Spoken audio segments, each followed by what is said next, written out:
Hi, welcome back to my channel. We're doing this starting with prompt 2 and then we'll move to prompt 1 today. So with the hashtag SOTW2024 through the digital journal that Amethyst Ascensions very kindly created to go with the prompts that I have designed for this workbook. So we are today on to prompt 8, I believe, or as I'm doing them. So we've done front door, magpie, woodshed, useful broom, viewing platform, intruder, deterrent, and now we're on to room with no view. So I'm going this way through. And we are going on to lightning conductor. And from the Wytch's house, the Wyse Witch's house, I'm going to prompt number 2 because this is the creative bit. And today's task is to create something tasty in the kitchen to give you energy. And share your recipe, please. Please do. So I'm going to create something. I'll bring you over here. I'm going to create something called, what should I call this? These aren't my recipe. These are everywhere, but we're calling these healthy Snickers bars, healthy marathon bars. So the premise of this is I have got a pack of dates, which I bought from any supermarket. These aren't the large ones, these are small ones, because I actually find these, you can buy a massive bag for a lot less money. These have been pre-stoned, and I'm going to cut them all in half. And then I'm going to take some almond nut butter, so you need to give that a stir because you're all settled on the top. So I need to give that a big stir, and then I'm going to fill them with some almond nut butter. And then I'm going to stuff them. So I have some walnuts halved here. So I have half a walnut or an entire almond nut.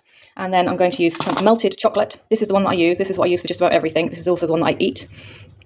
And as you can see, these only have 4% sugar in each bar, which is why I use these. And they are, in my personal opinion, the best ones to use. I use these for hot chocolates, for eating with my cup of tea, and certainly for everything else I do. So that's the place they come from. And I have pre-broken them up in there, and they will just simply go into either, if you don't have a microwave, so I'll put them in a microwave for like 10, 15 seconds to melt them down, or you can just slowly, melt them down in a saucepan of hot water with your bowl just sat in your hot water to heat up and melt down. And then once I've stuffed my dates, I will dip them in the melted chocolate and I'll transfer them to this plate to cool down. So I'm going to have to put you on pause for a second and I'll show you the next step. Okay, so I have cut all of my dates in half and I have butter knifed, literally like this, covered, after I've given this a big stir. So you can see it's all mixed up now. So it does take a little while to do that. So it has bits of lumps and things in it, that's absolutely fine. So I've given it a stir, oops, and then literally put it into the halves I have here. Now, this is a really messy job, so please, if you don't like getting things on your fingers, you might need to put some gloves or something on. And then it's as simple as picking a nut and deciding what goes where. And then, see, you'll get your fingers covered. I happen to really like these. Why do I eat these for energy? Because, as you can see, we have lots of natural sugar here. So for those of you wondering, no, there is no added sugars other than what comes naturally out of these, and that's why I have such a low content sugar chocolate bar. For those of you who are sugar fiends, I'm sorry, you might need to find a chocolate that's less healthy than the one that I'm using. But of course, chocolate, I think you can use any chocolate for this, to be honest. So your favourite chocolate of your choice might be what you go with. And I presume, you can use any nuts. I just happen to like using walnuts and almond nuts. Almond nuts, of course, because they are so filling. But you only need a maximum of 4 of these as a snack. And you'll very healthily build up for the day to sustain you. They are gooey. Once they've gone in the fridge, they set a bit better. And after you put the chocolate on as well, it all comes together a bit easier. But this isn't a clean project, as you see. So I'll do this, and then I will melt my chocolate down, and then I'll start dunking them again with my fingers into the chocolate bowl, and I'll lay them out on a plate and then pop them in the fridge to set. And then I'll put them into a container, ready to grab one on the go when I need one. Some of these are too small to take a nut. They'll just get dumped in chocolate. Unless I've got small nuts, of course, for now.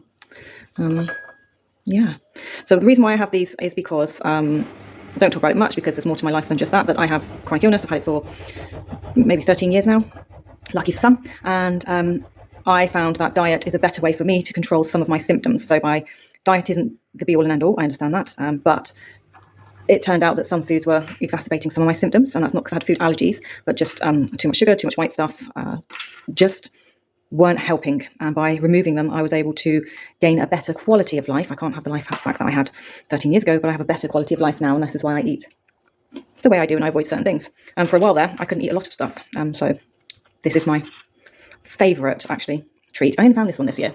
Up until then I'd every so often sneak a naughty snack and then regret it because it would hit my body and then it would hit all my energy levels and yada yada yada. So that's where I'm at with this. So we have some stuffed, and I'm munching while I'm going, some stuffed nuts and dates, and now I'm going to get the chocolate going. Okay, I'm transferring onto a plate because I don't have enough room to transfer this big old plastic chopping board in. So I have a plate, I have my melted dark goodiness here, and because I'm on camera, I'm doing it this way rather than shoving my fingers in everything. So it's healthy, it's cleanly, and it doesn't matter about it overspilling, because to me that just adds to the absolute loveliness of what's going on here. And it sets, so it just sets with a nice hard kind of base then of chocolate. And again, you can be artistic. So I've seen people do lovely little swells and drizzles, and not me. I'm just like a dollop. It's a bit like your dinner plate, you know. Put it all on, all in one place, eat it all up. It's all good. All goes down the same hole. Whereas my partner's, you know, he likes everything separate on his plate and not touching. So there we go. Sorry, did I move the whole camera while I was doing that? And then we're going to put them in the fridge. Within about, I don't know, an hour, they will have settled. And then I can do more. So there's my tasty snacks. What is yours and why? And how easy are they to make? And are they enjoyed by others? I find people do actually enjoy these, providing they obviously eat the products that are here. Now, you don't have to use nuts again. You can use other things, or you can use other types of nut. You can use different nut butters in this. I've never tried doing this with a jam or anything sweeter. I don't know that you need to, but certainly just stuffing the dates with chocolate would work as well, and maybe sprinkles on top. You know, the world is your oyster. You can get as fancy with these, and perhaps less messy than me. And I will see you in part 2 of the video where I will do the spread. Thanks for watching. See you later. Bye. Hi, welcome back to my video. This is part 2 of the lightning conductor, or part 1 in fact, actually, if we're doing it the right way around. So part 2 I've done, and I've shown you. So this is the items that I've made that give me energy and food and nutrition and supplements, and just basically a nice naughty, sweetie treat to fill me up. It just goes in a container like that in the fridge. So below is the actual recipe. So I'll bring you down. If you need to screenshot this, you can. Hopefully that's not bouncing too much. I can't tell if that's a bit blurry or not. Eyesight's not what it used to be. Okay, so that should give you enough time to do that. Let me bring you back up a little bit. So we're now going to do part 1 of the spread, prompt, the lightning conductor, and general prompt, spark of inspiration, what energizes you. So you may know already what energizes you, and you may be going for this and putting that down. So I know certain things energize me. I know that I like to dance, I like to listen to music, I like to be around people with high vibes. I enjoy going to the beach and listening to the waves sometimes when I'm a bit cluttered, and that will help bring back some energy for me. I like to go and stand outside in bare feet in the sunshine, on the floor. That helps to energize and ground me at the same time. So those are things I know that I can do, and I can write that down. But I thought, it's about cartomancy as well here, so let's play with the cards and see what we've got. So I put 3 headings on here already. What places energize me? What people or traits energize me? And what are my tarot suggestions for what energizes me? And to do this, because I wanted to play with some cards, here we have 3 sets of cards. So let's start with, so this is why I've done with what places energize me. So it'd be nice to see if that pulls out what I think already energizes me, or if it suggests anything else. The character oracle, why not? So I can play with it, and the tarot transcendence to see what that pulls out, because I haven't really played with this one yet. So yeah, I'm having a play as well as I'm doing this prompt. So 1 second. Right, I think I've managed to mark my corners so I know where I'm filming here as I come out of the screenshot of the camera, so I can't see what's going on. So we're starting with what places energize me. So the place oracle from Amazon. And it does have a few things in here, so we'll have to see what it does. I mean, we're playing, right?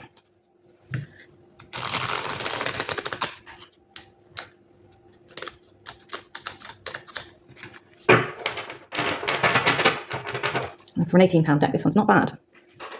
Oh, okay. Streets, urban landscape, pedestrian traffic, sidewalk. So that's come out right off the bat.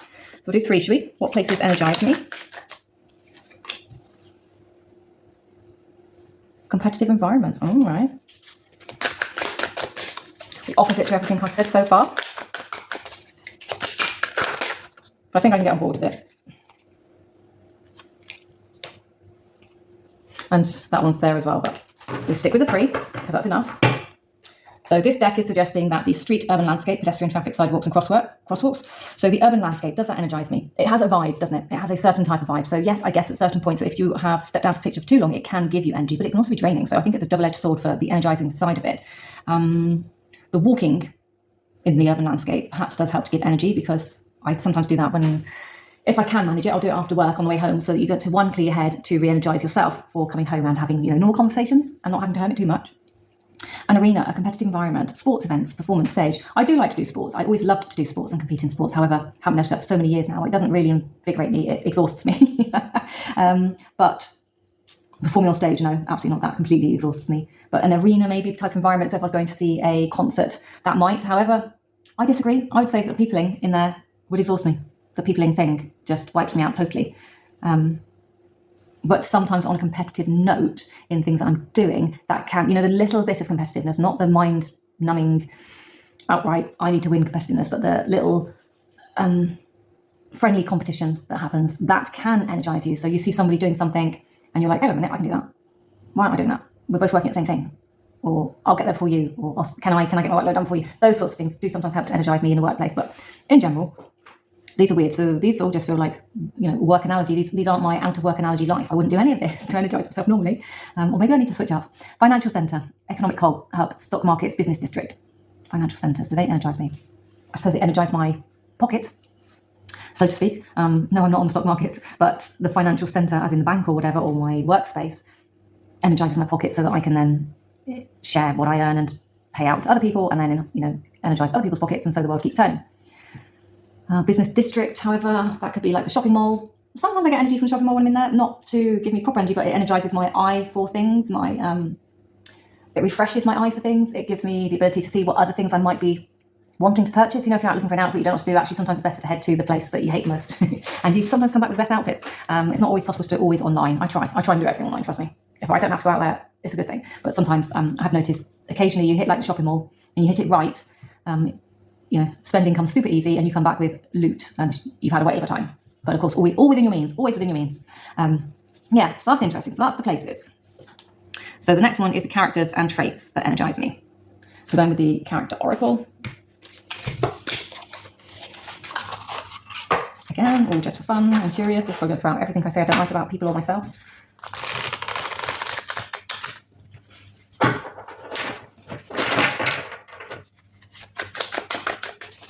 What people or traits energize me? What people or traits energize me?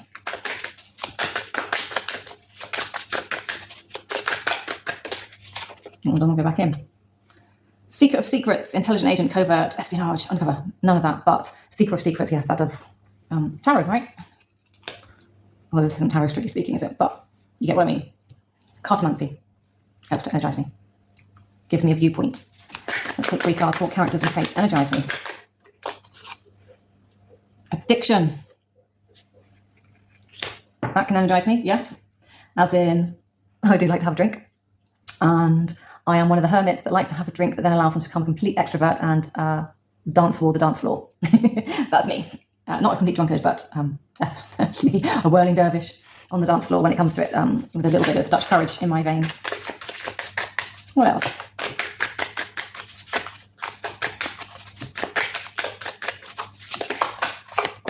Awesome. Lover. Yeah. My partner and I, our relationship definitely energizes me, absolutely. So I agree with those. Maybe not the top keywords, but I do agree with them to a point, definitely. And the more I'm thinking about street, I'm thinking about street vibes, party vibes. Like this time of year, Christmas markets. I think you do get a little bit of energy out of those when you're there because it's just festive and lovely, and the smells and the scents and the feast for the eyes, things that you don't normally see, actually more so than the kind of urban landscape and the walking. But so there's 2 aspects there now I'm seeing with the street. To see the arena on its own, it's still not really giving me much, arena on its own. But the competitive environment, perhaps more so, yeah. And financial centre, I think, just stays where it sits, like the invigoration of the pocket to share with others. So let's go with Tarot of Transcendence. I don't even know if I've shuffled this beast. No, I must have done on my walkthrough. Let's have a look a second. Yeah, it's been shuffled. Have I got any cards I need to pull off the deck? No, okay. So this pocket size is from A.SombrousSky, and it is available on their website, I think, which is called A.SombrousSky. And the new deck that I've got, so they're both a Kickstarter that I backed. Didn't have the big size of this one, but I went with the pocket size because I'm doing it. It's in a lovely linen cardstock, and I partly wish that the other deck was in the same cardstock. Because I do like a linen cardstock. It's just me, I'm a fussy bugger. So let's just take a look then. So what does the tarot suggest? What does tarot suggest for things that inspire me or energizes me? What energizes me? 1, 8 of Pentacles, working hard. Ducks in a row. 2, Queen of Wands. Oh yeah, definitely. Spark up the arse. Kick up the backside. Keep me going. Keep me on track. And what else? What else from tarot energizing me? This one. 9 of Wands.